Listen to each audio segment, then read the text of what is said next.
नमस्कार. आपल्या या चिपळूण नगरीत रत्नांच्या खाणीत आपण हे 30वं पर्व आहे आपलं रोटरॅक्ट फनफेअरचं. आपण लहान थोरांपासून सर्वांसाठी ही सेवा देता आपलं मंडळ. आपण काय सांगाल? सांगायचं म्हणजे 1997 साली आम्ही सगळे मित्र आम्ही रोटरॅक्ट क्लब हा इंटरनॅशनल क्लब जॉईन केला आणि त्यावेळेला आम्ही वेगवेगळे असे सामाजिक उपक्रम म्हणजे आमची वय त्यावेळेला 25, 26 ते 30 सगळे होतो.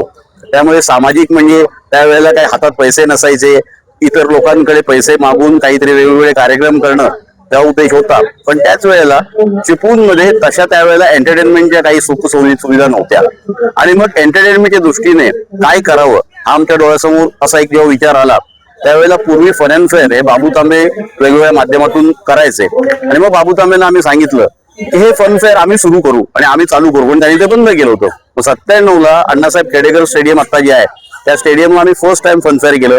त्यावेळेला मी होतो, माझे मित्र वैभव रेड्डी, राजेश ओतारी, बाळा अंबुर्ले, शैलेंद्र सावंत, प्रसाद सागवेकर, बाबे देवळेकर असे अनेक मित्र होते. असे आम्ही सगळ्यांनी एकत्र येऊन 97 पासून त्यावेळेला तिथे सुरू केलं. नंतर आम्हाला ही जागा फार कमी पडायला लागली. सुरुवात केली 2 दिवसाने, 2 दिवसाचा कार्यक्रम असायचा.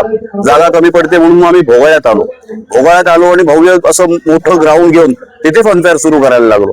आणि तिथे फनफेअर करताना मग ट्रॅफिकची अडचण व्हायला लागली, लोकांना गर्दी दाटीवाटीत, कारण शेवटी शहरातला भाग आहे तो. मग आम्ही गेली 4 वर्ष इथे आलो. म्हणजे कोरोनामध्ये 2 वर्ष आम्ही करू शकलो नाही, जगच थांबलं होतं, आम्हालाही थांबावं लागलं. पण त्यानंतर मग आम्ही इथे आलो आणि इथे आम्हाला संपूर्णपणे हे म्हणजे पार्किंग किंवा इतर गोष्टी या आम्हाला अडचणीच्या वाटल्या नाहीत. हे सोयी अगदी सर्वांना असं सोयीचं ठिकाणी आहे.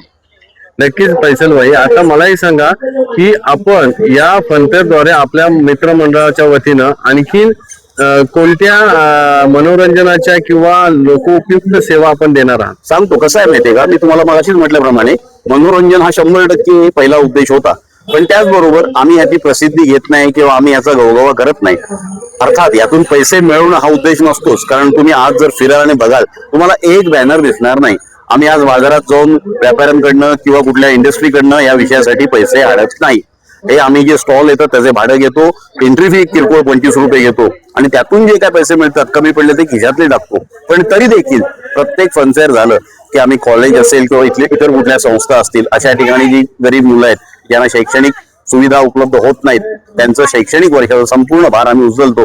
फक्त ह्याचं आम्ही कधी प्रसिद्धी घेत नाही, याचा गौरव करत नाही. हे आज 30 वर्ष आम्ही करत आलो. साधारणतः आता आपल्या फनफेअर या कॅम्पसमध्ये किती स्टॉल असतील आणि कोणकोणते खेळ किंवा किती दालना असतील? कसं आहे, 100च्या वर स्टॉल आहेत. हे स्टॉल म्हणजे आपण जे रोज आपल्याला बाजारात मिळतं त्यातल्या काही गोष्टी असतील, मी नाही म्हणत नाही, पण काश्मीरचा गालिचा किंवा मुंबई पुण्यामध्ये जे वस्तू असतात त्या वस्तू इथे एक्सक्लुझिव्ह ज्याला म्हणता येईल, म्हणजे आपल्याला इथे शहरामध्ये इझिली अवेलेबल होत नाहीत, त्या आपण इथे आणून लोकांना उपलब्ध करून देतो.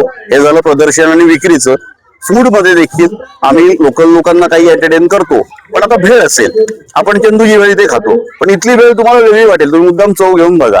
म्हणजे अशा प्रकारचे जे आहेत, डोसा आपण बापू गाण्यांचा डोसा आपण आवडीने खातो, पण इथला डोसा एक वेगळा डोसा आहे. तर हे 7 दिवस लोकांना वेगळं देण्याचा प्रयत्न करतो. तसंच हे इकडे बरं तुम्ही बघा, ते खेळाचं दालन आहे. त्या खेळाच्या दालनामध्ये आकाश पाळण्यापासून इतर गोष्टी म्हणजे झुला विला, वॉटर मध्ये काहीतरी म्हणजे रबरचं मोठं होडी म्हणा, त्यात मुलं मजा करतात. आणि हे सगळं करत असताना सुरक्षितता याची आम्ही पूर्ण काळजी घेतो. आज 30 वर्षात किशोर कृपेने आमच्याकडे ऍक्सिडेंट झालेला नाही, होणार नाही याची आम्ही काळजी घेऊ. सुरक्षा झाली, अधिक दुसरी महिलांची सुरक्षा. आज अनेक जण आमच्यावर विश्वास ठेवून इथे येतात, त्यामुळे इथे बाकी चावटपणा गोंधळ होत नसतो. गर्दी हजारोनी रोज असते, पण तरी देखील आम्ही सुटसुटीतपणा ठेवतो. लोकांना जाण्या येण्याकरिता इथे अडचण होणार नाही याची काळजी घेतो. या सगळ्या गोष्टीवर बारीक सारीक गोष्टीवर आमचं लक्ष असतं. आता हे गोल्डन ज्युबली तसंच म्हणूया आपण, कारण 30वं वर्ष राऊंड पेजर वर्ष आहे, याचा तुम्हाला मंडळाला कितपत आनंद वाटतोय? आता तुम्ही मागाशीपासून जे मंडळ म्हणताय, कसं आहे, रोटरॅक्ट क्लब, रोटरॅक्ट हे 3500 पर्यंत जे असतात ते रोटरॅक्टर असतात. त्यातली काही मुलांसोबत असतात. आम्ही नाव तेच ठेवले त्या बॅनर खाली. आता आम्ही काही कोणी रोटरॅक्ट मध्ये काम करत नाही, आमच्यातले काही जण रोटरीमध्ये काम करतात. पण आम्ही रोटरॅक्ट मध्ये काही काम करत नाही. पण हे फन अँड फेअर म्हटलं की त्याच्यात 3-4-8 दिवस एक अगोदर आम्ही एकत्र येतो आणि 8 दिवसाचा कार्यक्रम मस्तपैकी करतो. म्हणजे नक्कीच तुम्ही अखंड चिपळूण वासियांना आणि सभोवतालच्या सर्व गावांसाठी एक तुम्ही व्यासपीठ तयार करून देता.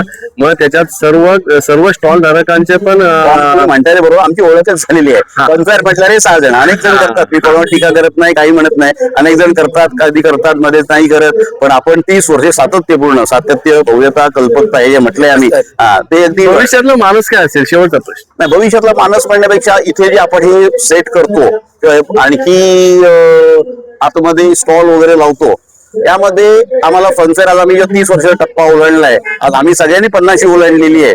अशा वेळेला लोकांना आणखी प्रदर्शनातून वेगवेगळे कार्यक्रम, म्हणजे एखादा लावणी महोत्सव म्हणा किंवा इतर गोष्टी म्हणा, ह्या स्वतंत्रपणे करायचा आमचा नक्की मानस आहे. आणि तो येतो 2-4-8 5 वर्षामध्ये तुम्हाला दिसेल.